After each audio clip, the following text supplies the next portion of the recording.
What's up, ladies, gentlemen? How's it going? This is Mr. March back with the second half of Act 3, Scene 2 for A Midsummer Night's Dream. So,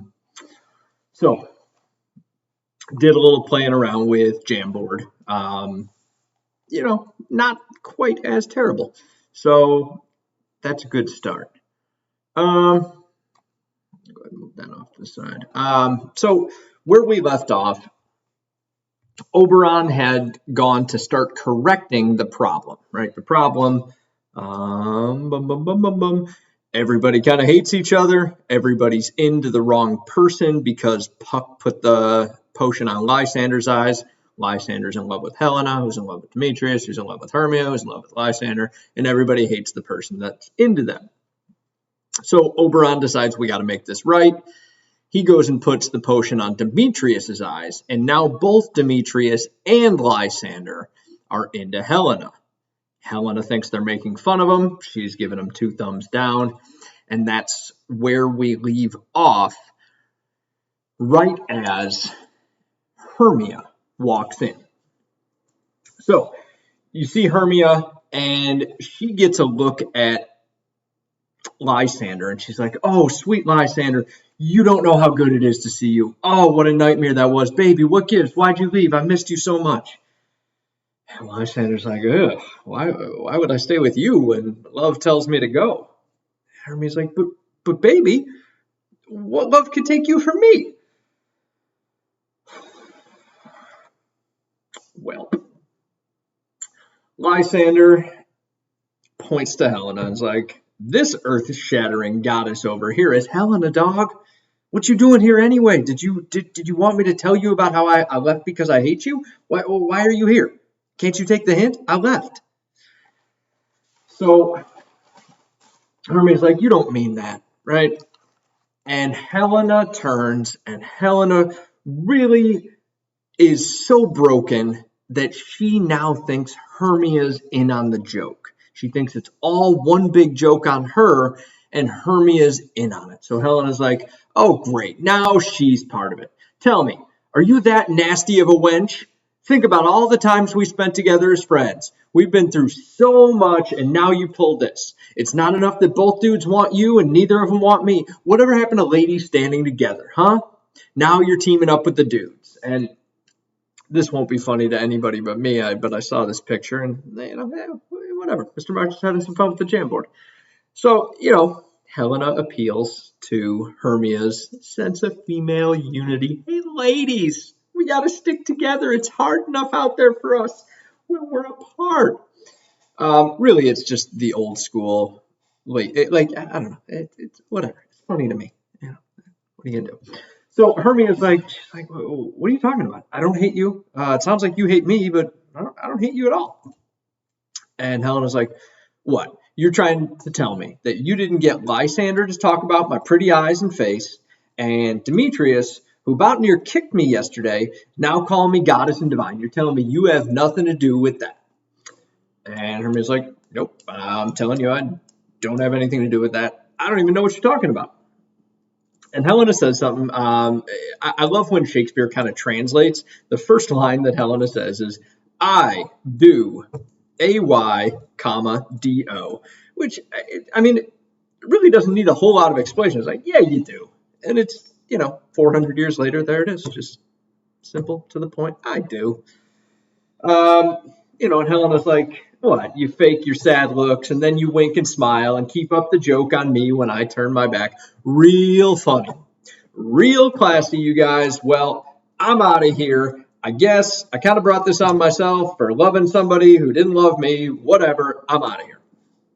And Lysander's like, "No, wait, baby. I love you. I loves you, baby." And Helena's like, yeah, real funny. All right, I'm out of here, you jerks." And Hermia's like, "Yeah, baby, Lysander, don't tease her like that." Here's where we start to escalate. We're starting to get there.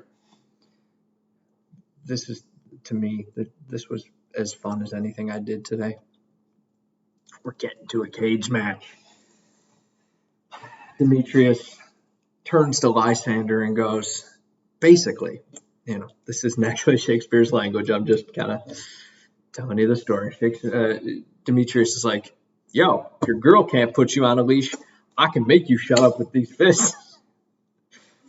And this is where it really starts to ramp up, right? Lysander's like, you can't force anything. You're soft.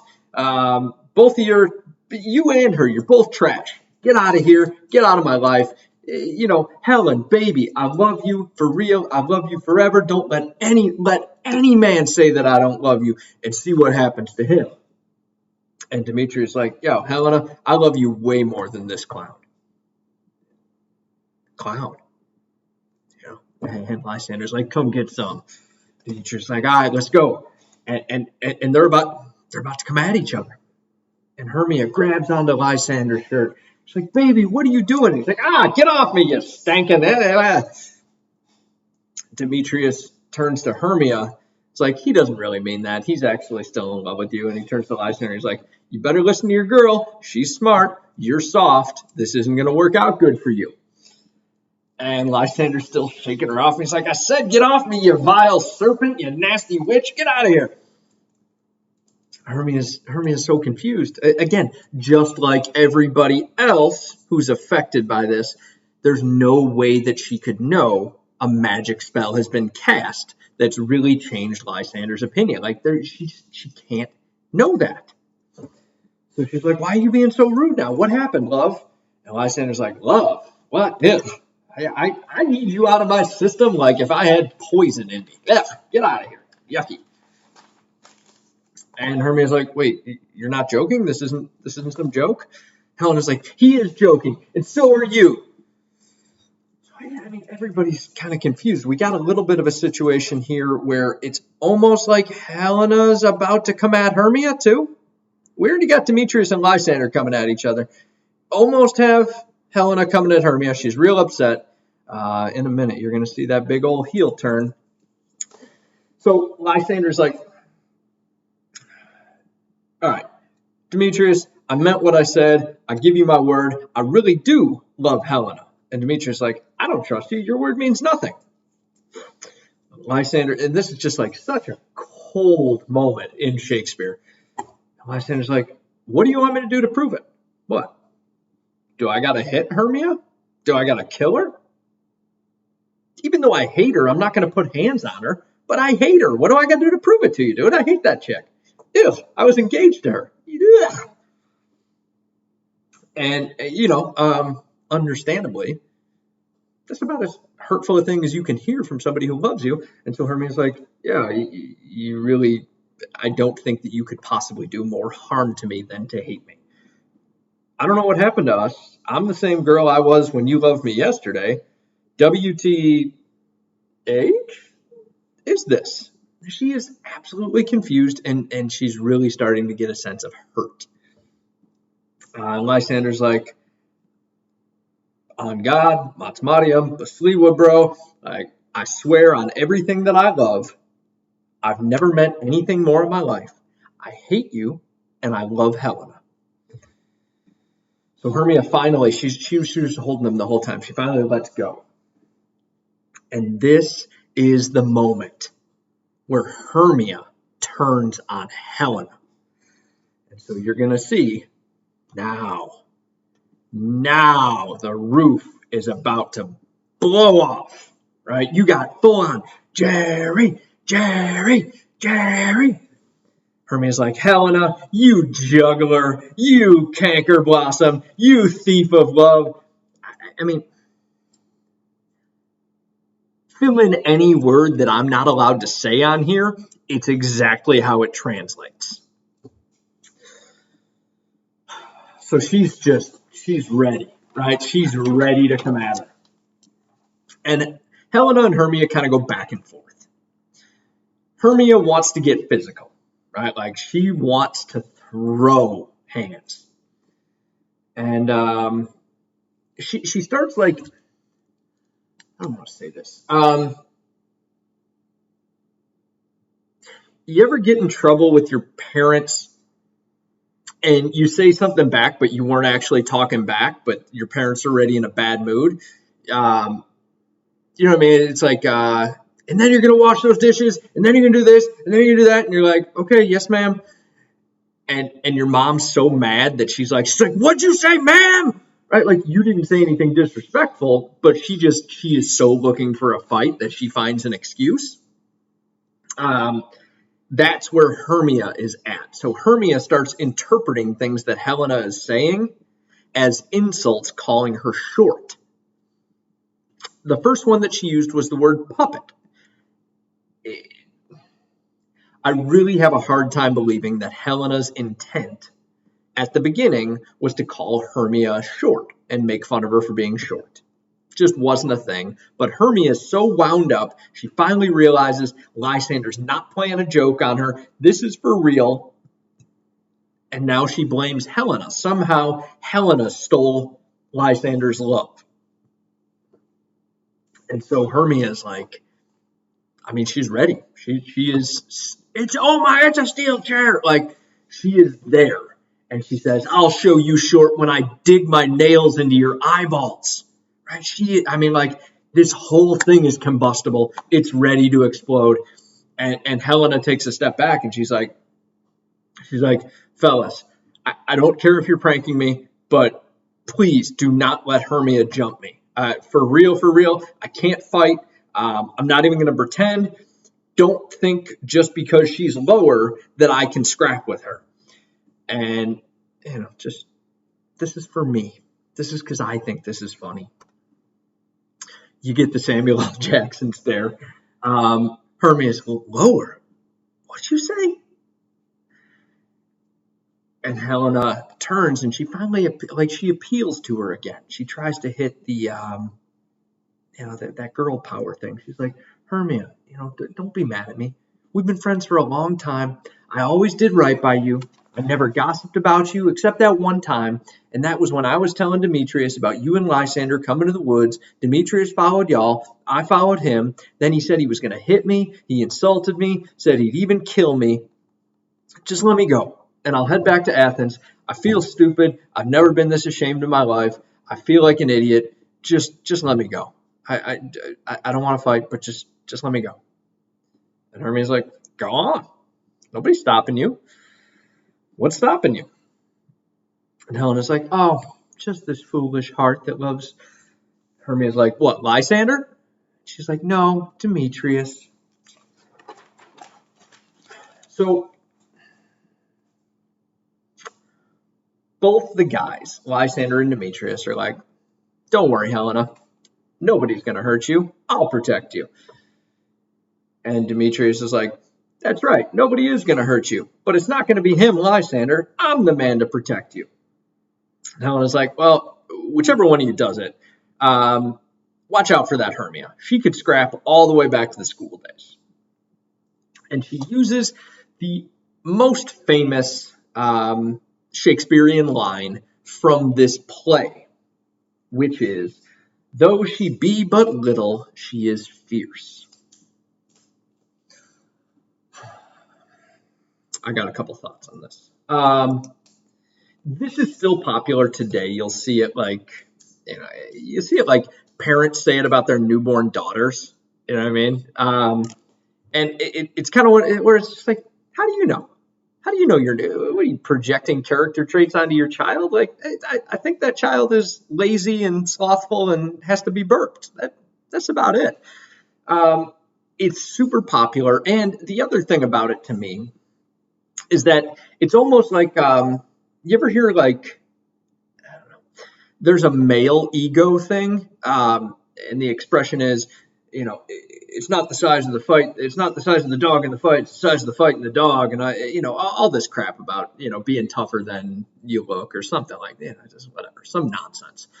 To me, this is the female equivalent in terms of just like pure ego talking. Though she is little, though she be but little, she is fierce. It's like, get out of here. Anyone that wants to tell you that they're fierce should just take a long walk off a short pier.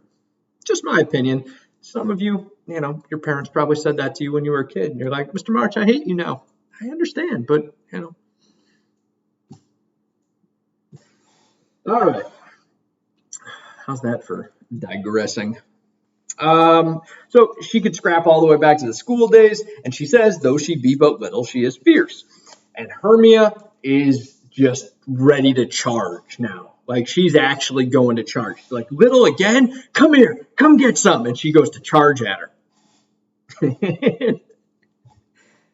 I'm laughing at my translation because it's like, oh God, there's something wrong with you. This isn't what it actually said, but how I translate it is Lysander's like, be gone, dwarf, you sawed off little tree stump, get out of here. You're not messing with my girl. And you know, Demetrius is still going at Lysander. He's like, give it up, Lysander. She doesn't want you. And Lysander goes, all right, bro. You want to die in these woods? Enough talk.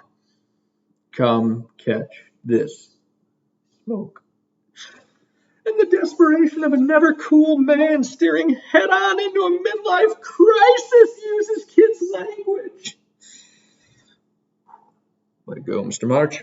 So these guys finally head off into the woods to go have their fight to the death. Where it's like, all right, cool, let's go. And they turn and they walk. And they're going to fight it out. They're going to fight to the death for Helena's love. And now this leaves Hermia and Helena all alone. And so Hermia's like, this is all your fault. Come here, you. And Helena's like, it's like, you can fight, but you can't catch me because I got long legs. Bye, you shrimp. And she just takes off running. So the two dudes went to fight. Helena took off running, and Hermia's standing there. She's like, what just happened to my entire life? And she wanders away confused. So all four of them, they're separated. And again, Oberon and Robin were watching this. Oberon turns to Robin and is like, dog, this is on you. Was this a mistake? Or are you pulling this crap on purpose?